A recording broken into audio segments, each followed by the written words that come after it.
Bu, membawa dalam darah kita dia membawa oksigen ke dalam darah lalu ke jantung, dari jantung akan disalurkan seluruh tubuh kita, ke otak, ke paru-paru, segala macam. Gitu. Jadi fungsinya jelas ya, membawa oksigen. Oksigen untuk apa anak-anak? Kakak-kakak ada yang tahu nggak? Abang ada yang tahu nggak oksigen untuk apa? Oksigen. Nah, jadi tujuan daripada zat besi adalah mengikat oksigen supaya disalurkan ke seluruh tubuh kita, ke paru-paru, jantung, segala macam. Oke, itulah tadi pentingnya zat besi itu. Ya, terus kedua kandungannya adalah asam folat. Asam folat ini penting sekali. Tujuannya untuk pembentukan dan pembelahan sel-sel tubuh kita. Apalagi kakak lagi masa pertumbuhan, Bu. Jadi penting sekali. Kalau sel-selnya rusak, tergores segala macam, itulah gunanya tadi asam folat dikonsumsi, gitu. Jadi semua tadi ada di dalam obat tadi, gitu. Jadi bisa didapatkan gratis tanpa bayar. Udah paham Ibu? Oke ya. Ada pertanyaan lagi, silakan Ibu. Begini Dok, kalau misalkan anak-anak kita ini sudah dikasih obat tambah darah itu selama 1 tahun, apakah setelah itu pemberiannya dihentikan atau tetap dilanjutkan? Terima kasih. Bagus, pertanyaannya sudah mikir 1 tahun ke depan ya Bu ya. Oke, bagus Ibu. Itu tetap dilakukan Bu, tapi dengan indikasi. Gitu. Misalkan Ibu ada keluhan seperti pusing, ininya pucat, atau konsul ke dokter lebih pastinya, atau periksa HB tadi dengan alat tadi ditusuk jarum, nah, itu harus diminum juga. Jadi kalau setelah minum 1 tahun boleh minum, boleh tidak, tergantung kondisi pasien. Oke, ada lagi pertanyaan? Kita lanjut ke materi berikutnya. Kakak ada pertanyaan nggak tentang tambah darah? Udah paham? Cara minumnya tadi berapa kali?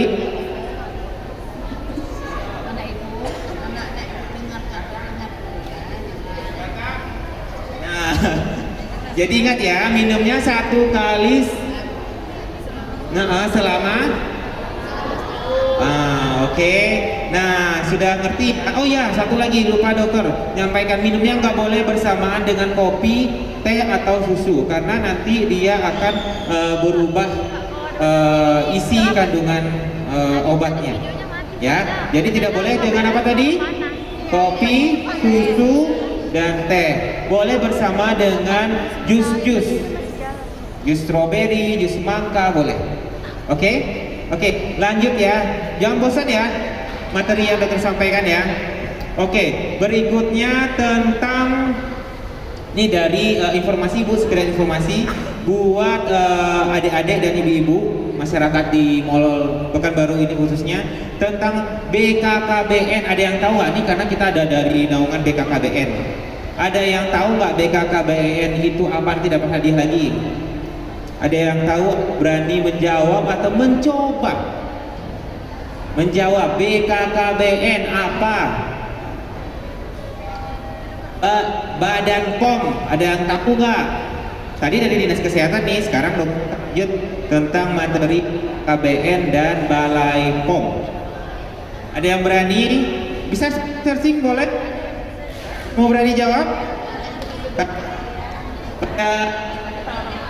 Bu, buang muka semuanya.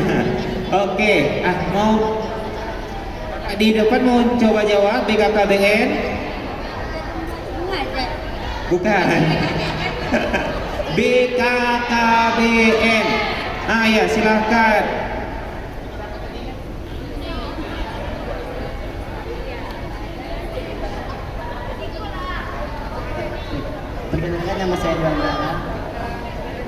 Perkenalkan, nama saya Dewa Anggara.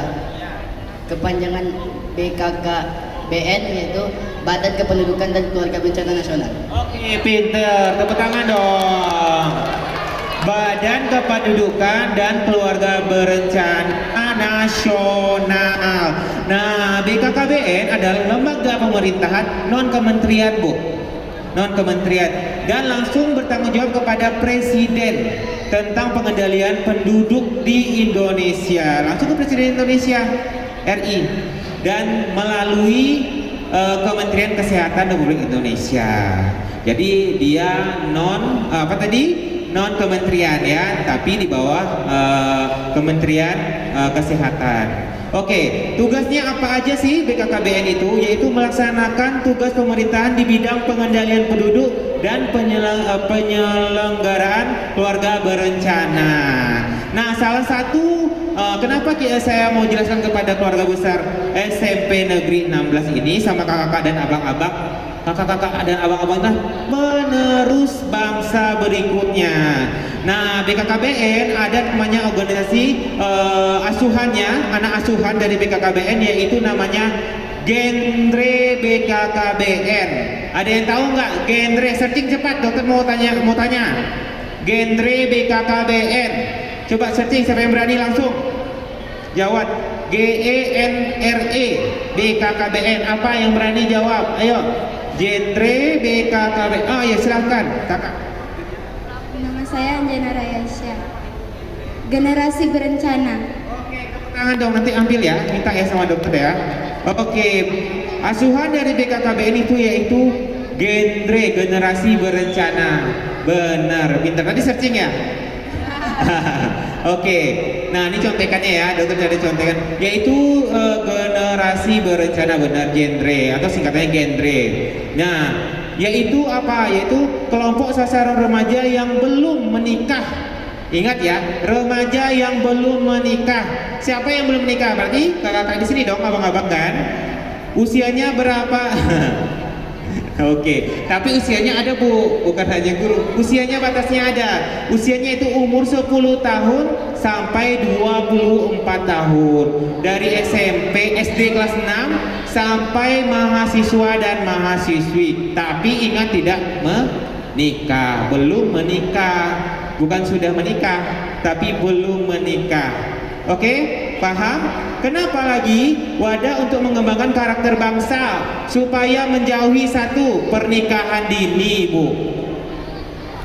Ya, ingatkan ya, pesan dokter ini nanti ada quiz lagi.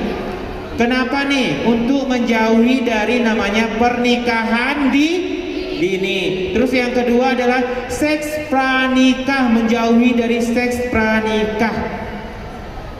Hubungan bebas atau seks bebas.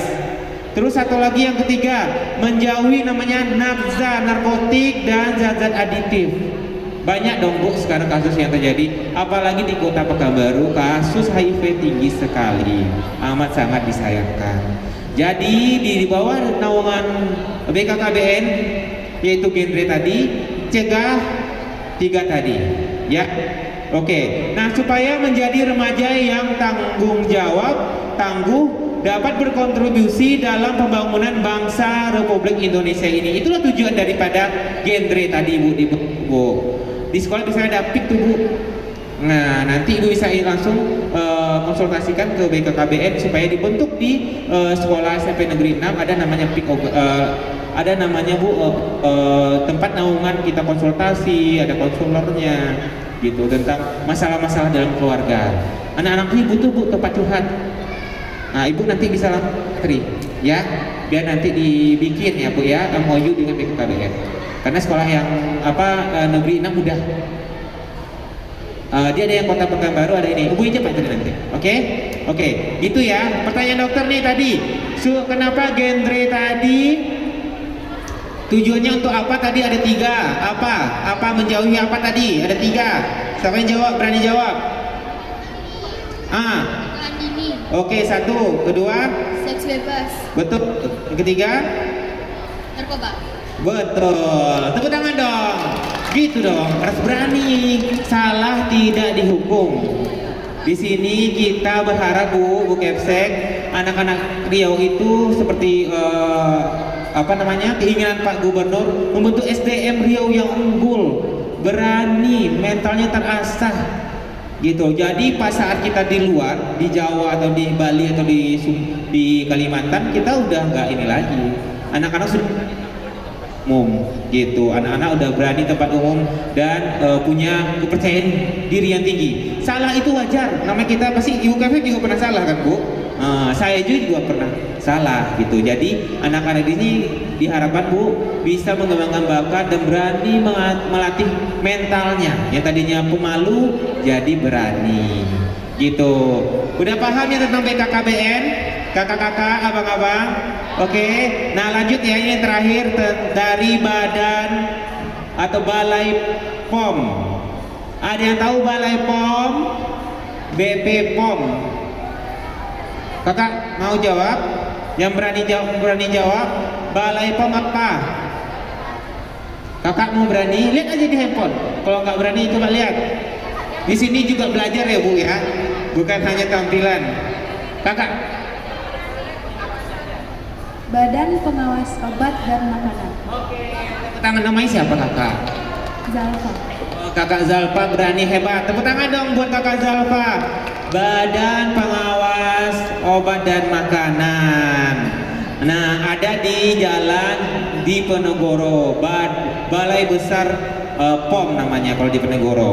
Ya Bu ya, jadi semua makanan dan obat-obatan serta kosmetik itu di bawah naungan Balai POM, diawasi apabila ada ini masalah atau masalah surat izin segala macam.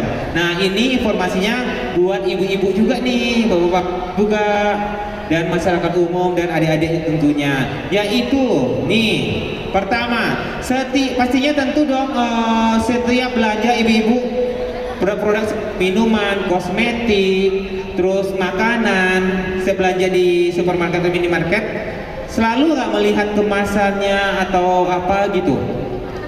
Ya kan? Nah, ini ada ilmu nih dari Balai POM, harus cerdas nih. Apa yang harus diperhatikan yaitu klik, cek klik namanya. Klik yaitu KLIK. K. Harus kita cek klik namanya. Nah, K pertama yaitu apa? Setiap kita melihat minuman botol, kita lihat dulu kemasan. K tadi pertama adalah kemasan. Kemasannya, apakah kemasannya rapi? Apakah penyot-penyot? Apakah dia menggembung? Apa sudah ada bolong-bolong digigit tikus atau digigit oleh kecoa? Apakah sudah koyak? Itu diperhatikan. Contoh kasus dari minuman kaleng kemarin, Bepom sudah demo langsung sama anak SMP Negeri 6. Itu contoh minuman kaleng seperti minuman X misalnya Ibu ya.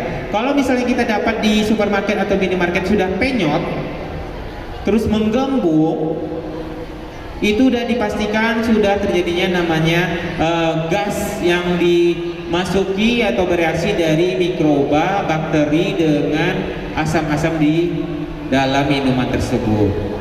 Nah, itu bahaya. Jangan dibeli. Walaupun expirednya masih ada. Penting nggak kemasan itu diperhatikan? Ya, karena tidak terjadi zat gas nantinya akan menyebabkan diare, sakit perut, muntah, mual, pusing segala macam. Ya, jadi K pertama tadi apa? Kemasannya ibu-ibu. Terus yang kedua, L, labelnya diperhatikan. Lengkap nggak labelnya? Gitu. Label itu ibu diperhatikan, jangan ada setengah-setengah segala macam itu, diperhatikan labelnya. Jangan di sini saya contohkan dulu ya. Label adalah baca informasi produk yang tertera pada label dengan cermat. Informasi nilai gizinya, fungsinya untuk apa diperhatikan, harus menjadi cerdas ya. Oke, terus yang ketiga izin edar I, KLI.